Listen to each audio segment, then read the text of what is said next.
Magandang umaga, Joy Nostalgia. Samahan ninyo ako para kilalanin ang isa sa ating mga homeowners dito sa Pasinaya Homes West.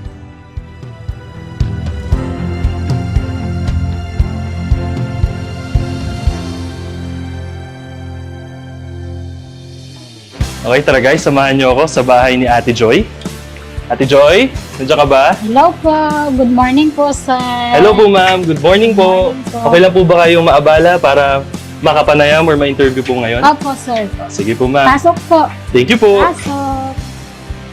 Before po tayo magsimula sa ating maikling talakayan, pwede po bang malaman ma'am yung inyo pong buong pangalan and kung gaano katagal na po kayong naririto sa ating pong Pasinaya community? Ako po si Elsan Joy Tapang. 2 years and 6 months. 2 years and 6 months 6 po. months po ako dito nakatira sa Pasinaya West. So okay lang po ba tawagin ko kayong Ate Joy? Opo. So Ate Joy, since 2 years and 6 months na po pala kayo narito, before po nun, paano po ninyo nalaman yung patungkol sa Pasinaya? Kasi po yung kapatid ko po, naghanap po talaga sila ng murang bahay. Kasi yun, gusto nga din magkaroon ng sariling bahay. So, nakita po nila ito. Sa totoo lang, kapatid ko po ang una nakakita. So, inaya po niya ako na kumuha din kami dito. Ayun, kumuha din kami ng mag-asawa. Kumusta naman po yung naging proseso nung mga panahong yon? Nung pagkuha po kasi namin ng bahay na ito, inabot po kami ng lockdown noon. So, ang akala po talaga namin mag-asawa, hindi na po namin ito makukuha eh. Kasi parang nawala na po kami ng pag-asa noon. Tapos, ano na po kami ng mag-asawa na hindi na po sana namin ituloy. Pero nung napag-usapan namin po noon na hindi na namin ituloy, biglang tumawag po yung sa opisina po Opo. na ano daw po yung apply namin, okay na. Pinapapunta po kami doon sa Joy Nostalgia para pipirma daw po.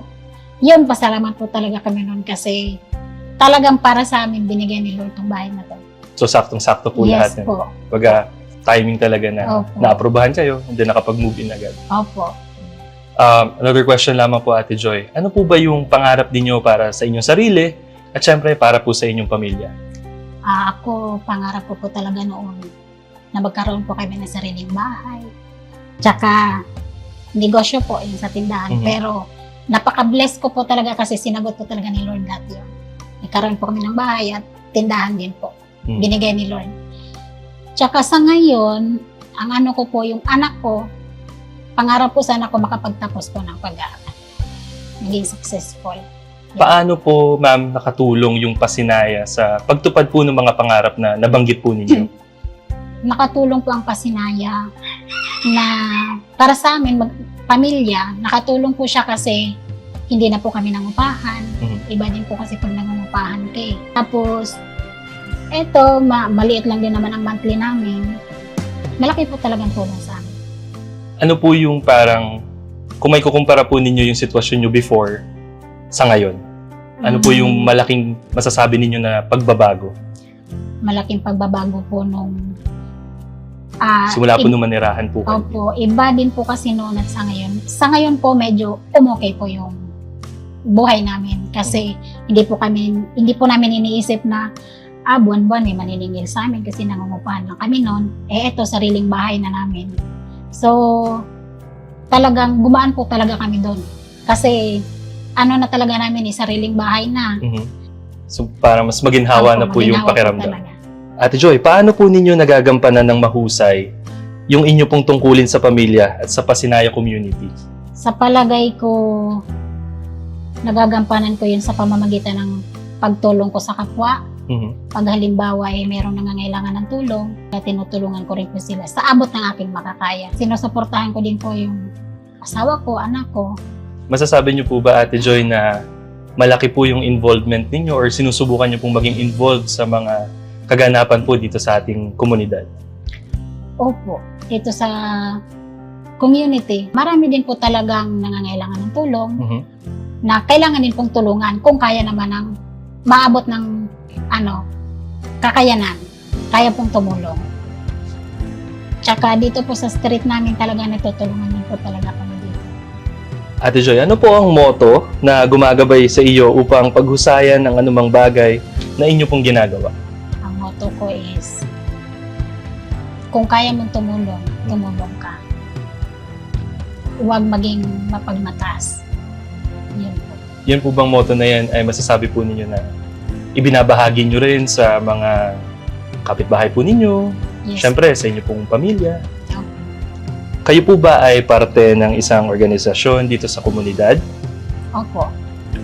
Paano po kayo natulungan ng mga programa at saka po proyekto ng Joy Nostalgia Foundation patungkol po sa pagpapalakad ng isang asosasyon, kooperatiba o organisasyon? Dati po kasi Sir SL po ako na naging CBO, tapos ngayon po naging CAT, Community Advocacy Team. Okay. Member pa rin po ako. Tapos, nagiging member din po ako ng kooperatiba. So, para sa akin, malaki po talagang tulong ng mga organisasyon po na yan sa buhay ko.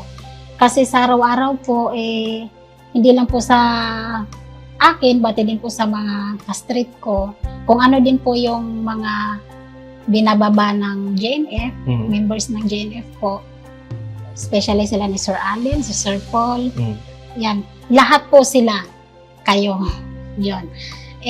Malaking tulong din po talaga sa amin yun. Yung mga kaalaman na binaba din po nila para sa community po, na ipaano din naman po sa mga ka-street ko din po.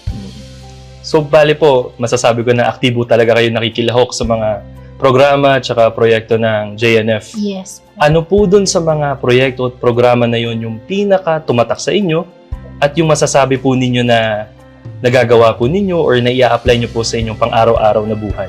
Marami din po, sir. Kasi po, ano po yung pinaka? Yung tungkol po sa pamilya, hindi lang din po sa pamilya, tungkol din po sa community, at tungkol din po sa kung paano ka tumulong sa kapwa mo.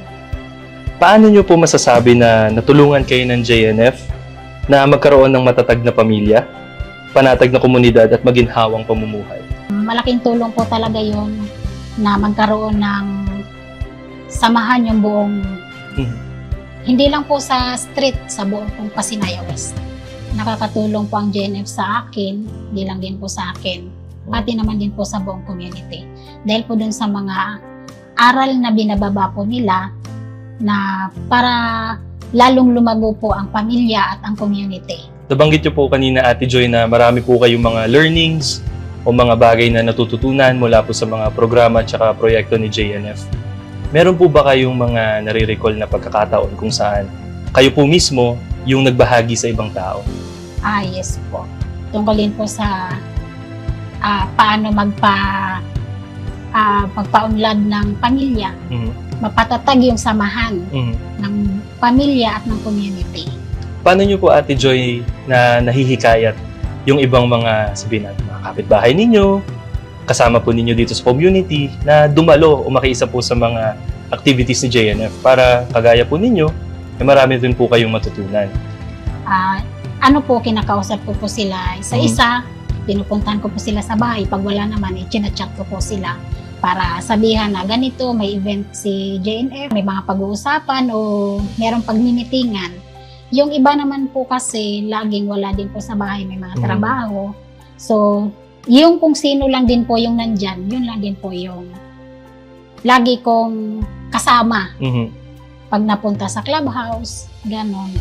Pero, pag hindi naman po sila nakaka-attend, inaano ko din po sa chat kasi meron din po kaming GC dito. Sa buong member po ng Joy Nostalgia Foundation, maraming salamat po. Hindi lang po sa akin, pati po sa buong Pasinaya West po. Especially kay Sir Allen, kay Sir Paul, sila po talaga lagi yung kasama namin. Mula nung SL pa po kami hanggang ngayon, CAT po. Hindi lang po sa kanila, sa buong sa buong foundation po. Maraming salamat po. Ma'am, maraming salamat po sa pagtanggap ninyo sa inyo pong bahay. Ako nga po pala si Bats from Joy Nostalgia Foundation. Thank you din po sa pagpunta ninyo. Thank you po. Muli, magandang umaga po, Joy Nostalgia. Natunghayan po natin ang kwento ni Ate Joy, kung saan nagsimula siyang mangarap na magkaroon ng sariling bahay hanggang sa punto na siya ngayon ay isa ng aktibong miyembro dito sa ating Pasinaya Homes Community. Muli, Bats Perez po mula sa Joy Nostalgia Foundation. Magkita-kita po tayo muli sa susunod na episode ng Pasinaya ng Dangal. Mabuhay po tayong lahat.